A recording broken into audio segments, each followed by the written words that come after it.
Graça e paz, igreja. Sabemos que quarta-feira é um dia muito corrido, é um dia em que trabalhamos, família, empresa, casa. Então, convido vocês a respirar um pouco comigo, assim, ó, 3 vezes.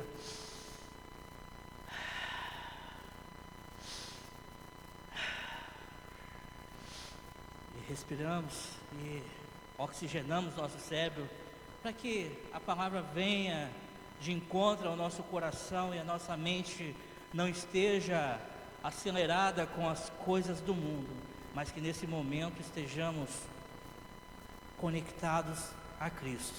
Amém? Gostaria de convidar os irmãos a abrir a Bíblia no livro de Lucas 24, versículo 13.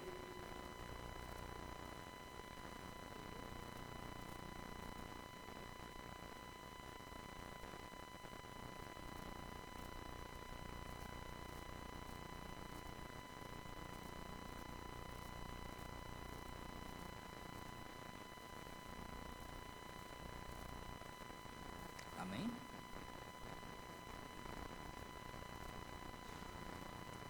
Naquele mesmo dia, 2 deles estavam indo para um povoado chamado Emaús, a 11 quilômetros de Jerusalém. No caminho conversavam a respeito de tudo que havia acontecido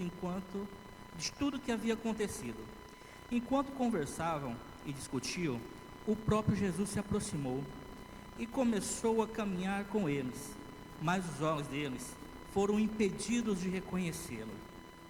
E ele lhes perguntou: sobre o que vocês estão discutindo enquanto caminham? Eles pararam com os rostos entristecidos. Um deles, chamado Cleopas, perguntou-lhe: você é o único visitante em Jerusalém que não sabe das coisas que ali aconteceram nesses dias? Que coisas? Disse Jesus. Perguntou ele: o que aconteceu com Jesus de Nazaré? Responderam eles: ele era um profeta poderoso em palavras e em obras diante de Deus e de todo o povo. O chefe dos sacerdotes e as nossas autoridades entregaram para ser condenado à morte e o crucificaram. E nós esperávamos que ele que ia trazer a redenção de Israel. E hoje, algumas das mulheres entre nós nos deram um susto hoje. Foram de manhã bem cedo ao sepulcro e não acharam o corpo dele. Voltaram e nos contaram ter tido uma visão de anjos que disseram que ele está vivo. Alguns dos nossos companheiros foram ao sepulcro e encontraram tudo exatamente como as mulheres tinham dito, mas não o viram. Eles lhe disseram: como custam entender e como demoram a crer em tudo que os profetas falaram? Não deviam Cristo sofrer essas coisas para entrar na sua glória? E começando por Moisés e todos os profetas, explicou-lhes o que constava a respeito dele em todas as escrituras.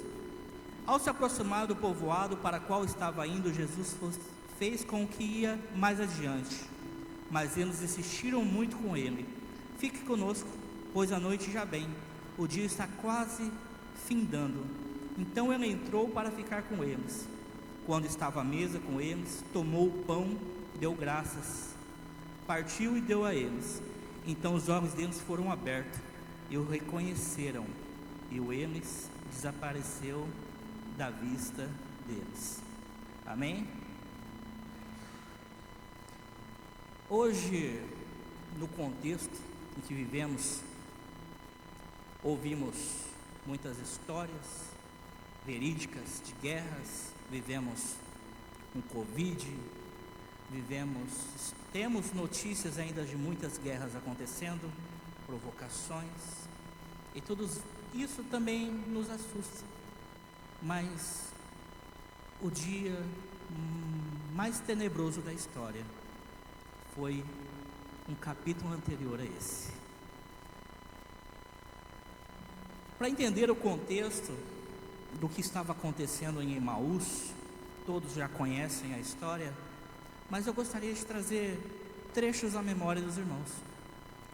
E eu quero trazer uma mensagem com um tema a comunhão revela a Cristo. Numa quinta-feira anterior, semana passada, Judas traz Jesus. Naquela mesma noite, o levam preso.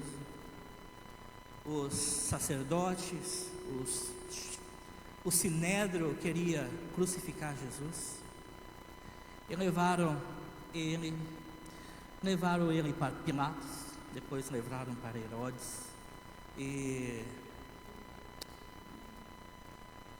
os governantes estavam meio estranhos em condená-los, mas uma voz ecoou no meio da multidão querendo crucificá-lo. O seu pecado ajudou aquela voz a ecoar na multidão, dizendo: crucifica-o. Então você, trazendo esse contexto desses dois discípulos, que após ele crucificado, morto, ele sai em direção a Emaús. Esses discípulos conheciam Jesus, caminharam com Jesus, tiveram ali, presenciaram milagres, transformações, entre as mais diversas.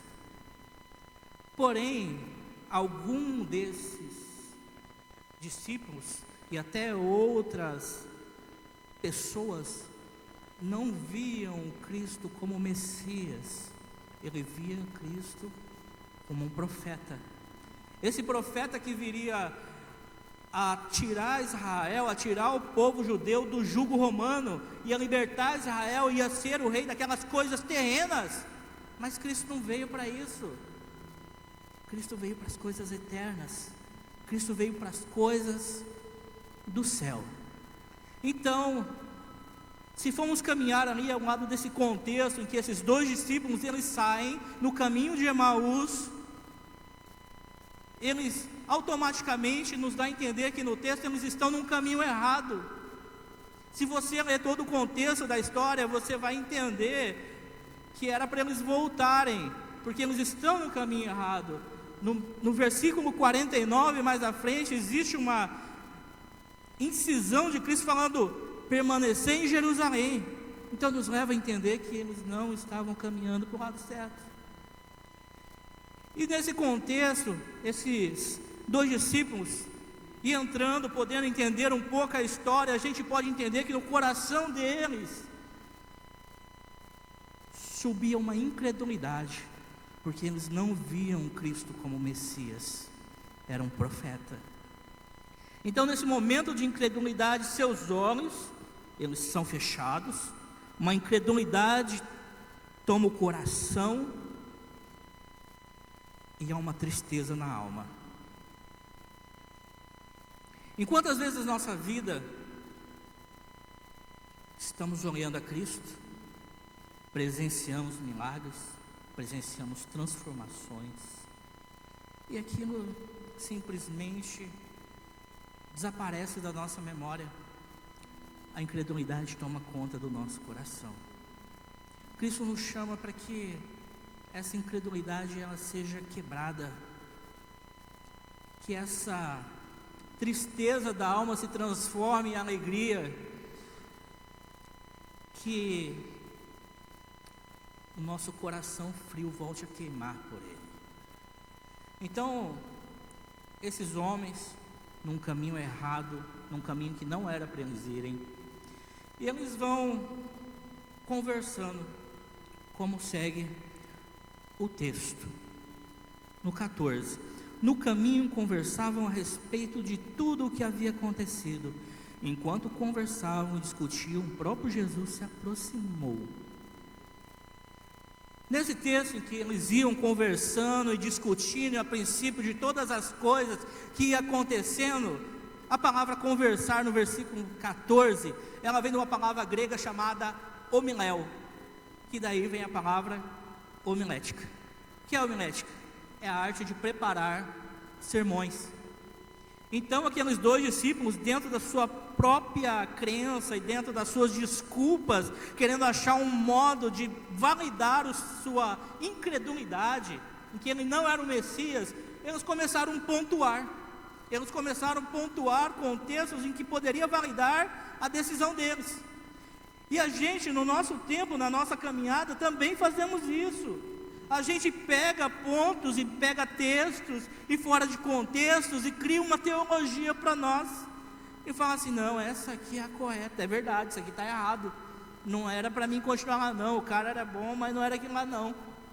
E quantas vezes por essas decisões erradas, por nossas convicções adâmicas e não espiritual, entendendo que Cristo nos direciona, a gente pega o caminho errado.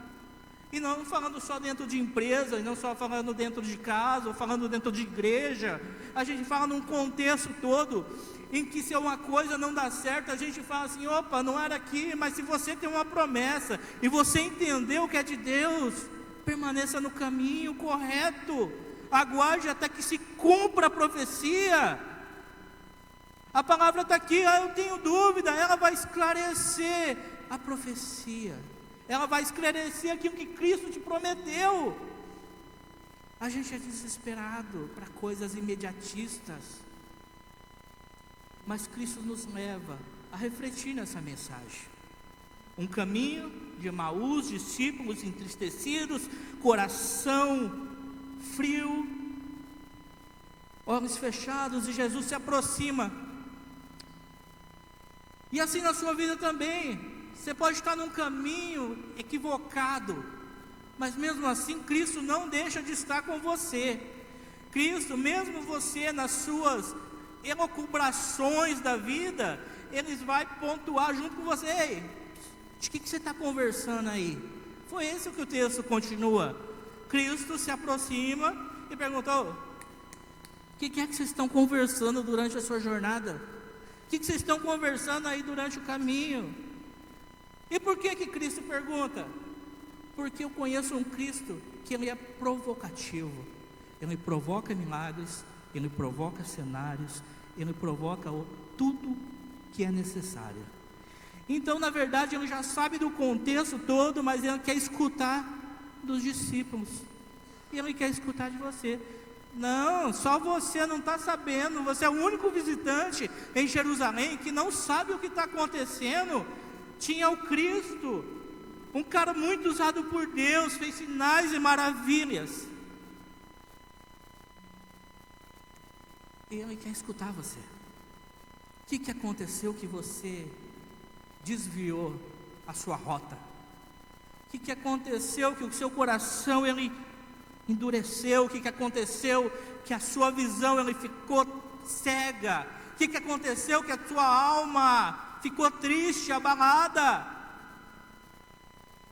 Se você for procurar essas respostas em alguém, vai sempre dar errado, porque nós somos falhos. Se você quer procurar respostas nas pessoas, sempre vai dar errado, porque a resposta somente Cristo pode dar na sua vida. Uma direção correta, só Cristo pode dar na sua vida. Então, se a gente começar a discutir, como os dois lá, um ao outro, ei, eu acho que não era não, você está certo, não, a gente acaba influenciado. E eu quero que reflita, para que a sua vida ela seja cristocêntrica. Não queremos uma vida baseada em achismos, em eus. O eus, ele deve sumir das nossas vidas quando se tornamos cristãos. Então, continuando o texto, quais coisas perguntou a ele? E ele respondeu, os chefes, os sacerdotes crucificaram, e nós esperamos que ele ia trazer a redenção de Israel. Hoje é o terceiro dia desde que tudo aconteceu. Algumas das mulheres foram lá, viram o corpo, voltaram e nos contaram. E não acharam o corpo. Alguns dos nossos companheiros também foram e não viram. Eles estavam lá ainda. Pessoas vieram, falaram assim, não, Cristo ressuscitou. Cristo está ressurreto. Cristo vive. Só que a ideia errada, formada, fez eles ficarem cegos. Ficarem cegos para uma promessa e cegos para uma notícia. E depois Cristo fala assim: como vocês custam a entender e demoram a crer tudo que os profetas falam. Em algumas traduções não está custam a entender, está nécios, tolos, tontos. Como vocês demoram a entender? Então Cristo começa a discorrer as Escrituras. Fala assim: como você não vê que desde a lei, desde Moisés, desde os Salmos, desde os profetas, tudo aponta para mim. Tudo aponta para mim.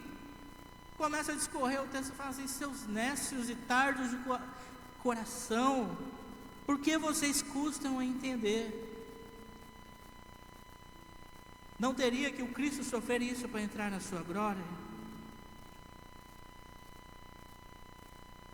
Então, eles se aproximando de Emaús, eles, já era tarde da noite, quando Cristo finge ir mais adiante um pouco, eu vejo mais uma ação de Cristo provocativa. Vou provocar eles, vamos ver qual vai ser a reação, já sabendo de tudo. Então eu falo assim: eu vou indo mais à frente, obrigado pela companhia.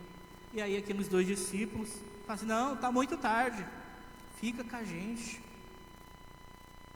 Está muito tarde, é perigoso, fica com a gente.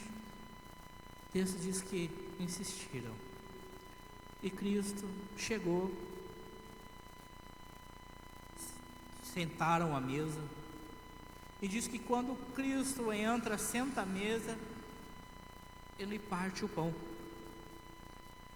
Esse ato de partir o pão, naquela cultura, só era dado por anfitriões.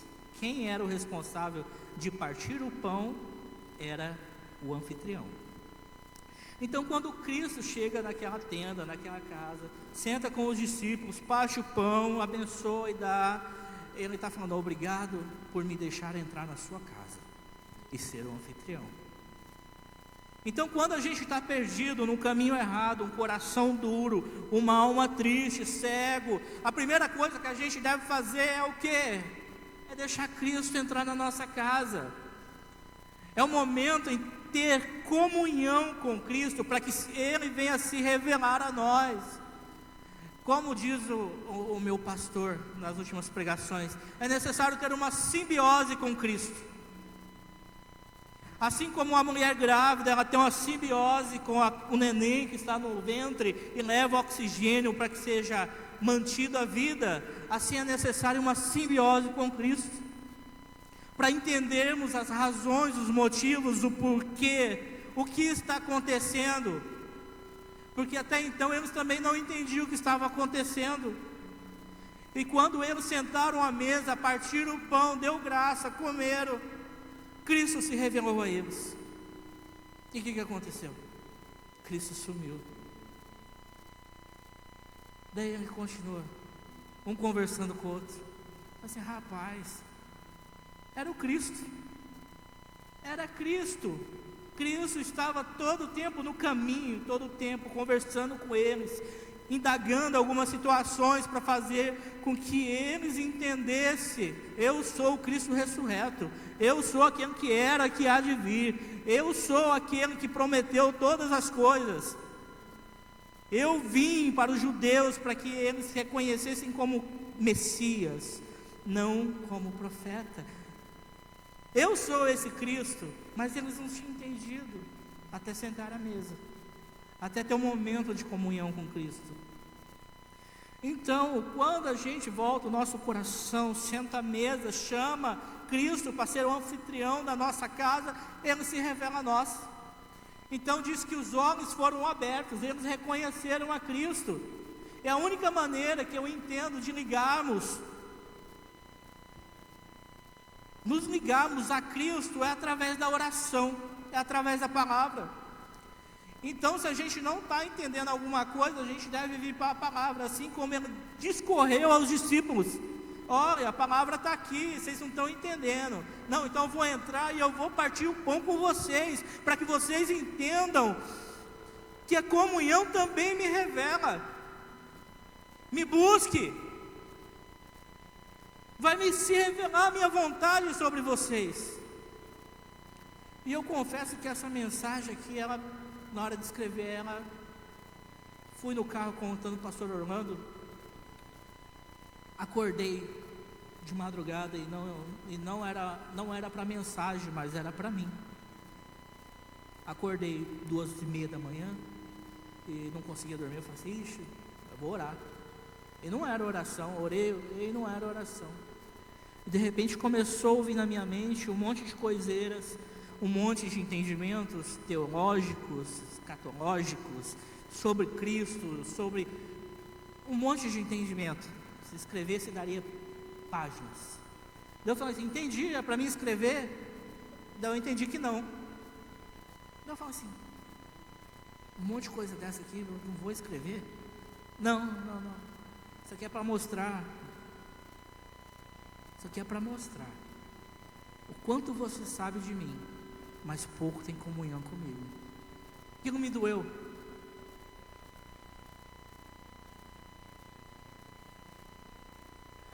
Então, eu falo assim, mas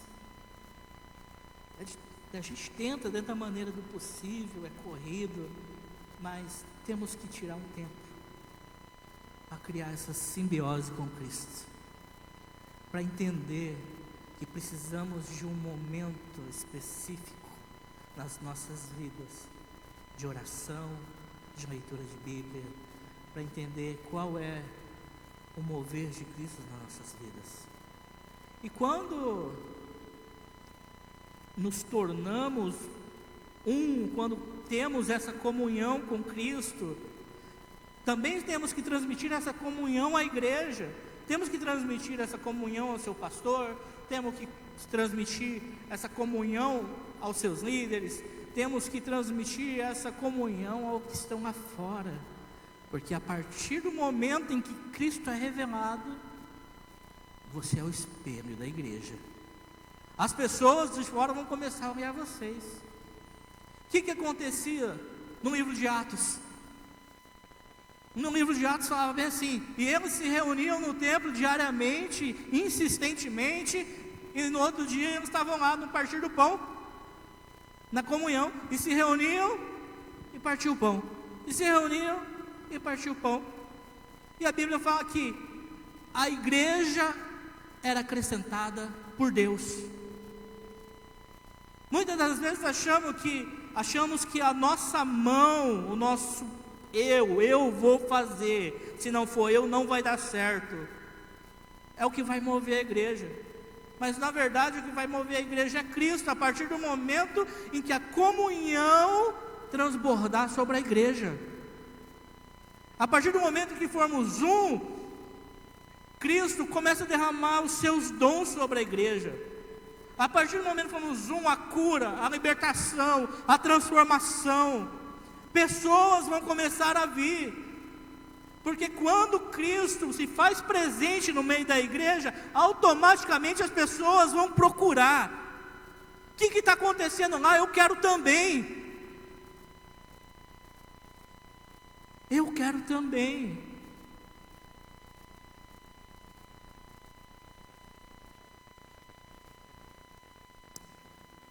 A partir do pão,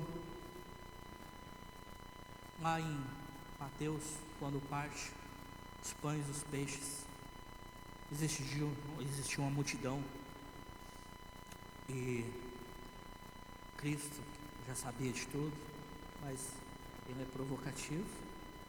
Ele fala assim: o que temos para dar para essa pessoa comer? Vê aí se acha alguma coisa aí. Vocês vão lá, procuram, acham os pães e os peixes.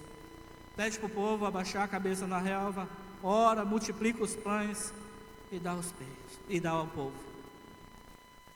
O que podemos entender? Que Cristo se revela aos povos através da comunhão.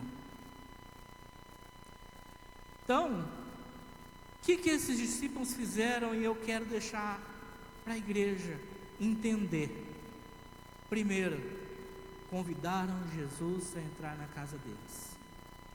Segundo, deixaram ele assumir a posição de anfitrião. Terceiro, voltaram para Jerusalém correndo. E é tão legal que quando eles voltam para Jerusalém correndo, eles chegam lá e tá os 11 discípulos reunidos, e eles escutam falar da ressurreição e falam assim: não, é verdade, apareceu para Simão. E eles continuam lá, e quando eles estão em comunhão, Cristo aparece a todos. Até então aparecia para só um ou outro, mas quando eles estavam em comunhão, Cristo se revela a todos ali, os discípulos. Até então, depois eles falam assim: permanece em Jerusalém, para que seja revestido. Estavam em comunhão, e tantas outras passagens e promessas, a maioria delas existia uma comunhão ali presente de pessoas. Eu quero convidar a igreja a ficar de pé, por favor. Eu gostaria que vocês fechassem os seus olhos. E eu quero te fazer 3 perguntas. Os seus olhos foram abertos?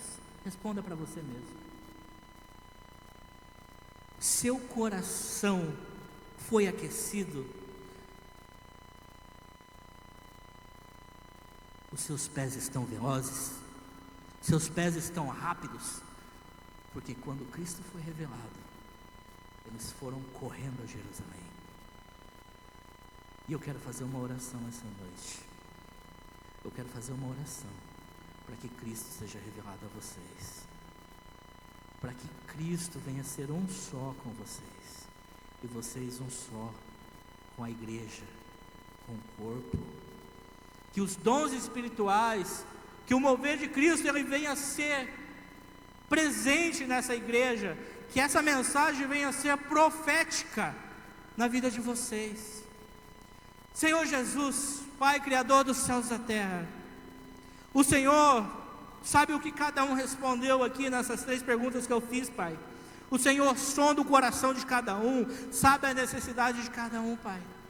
Pai, a Tua palavra é viva e eficaz, Senhor Deus, para penetrar, Senhor, o coração, discernir, Senhor Deus, as coisas, o entendimento, Pai. Derrama, Senhor, uma unção, Senhor, diferente sobre essa igreja. Derrama, Senhor, uma unção diferente sobre o seu povo, Pai, para que eles venham conhecer mais a Jesus, Pai, para que eles venham ter uma comunhão, uma única unidade, Pai, com o Senhor, Pai, e que as coisas terrenas fiquem aqui, Pai, e que as coisas que a traça corrói, que a ferrugem leva, elas fiquem aqui, não façam parte do nosso coração. Que o nosso coração venha a ser voltado para Cristo, Pai. Que o Espírito Santo seja manifesto nessa igreja, Senhor Deus, Pai, com dons espirituais, com cura, com libertação, Senhor Deus. Pai, em nome de Jesus, Pai, prospera a Tua igreja, Senhor, dando um entendimento da prosperidade, Senhor. Pai, em nome de Jesus, Pai, nós te agradecemos, Senhor, pela mensagem de hoje, Pai, que ela frutifique no coração de cada um, como uma semente e uma terra fértil, Pai, em nome de Jesus. Amém e amém.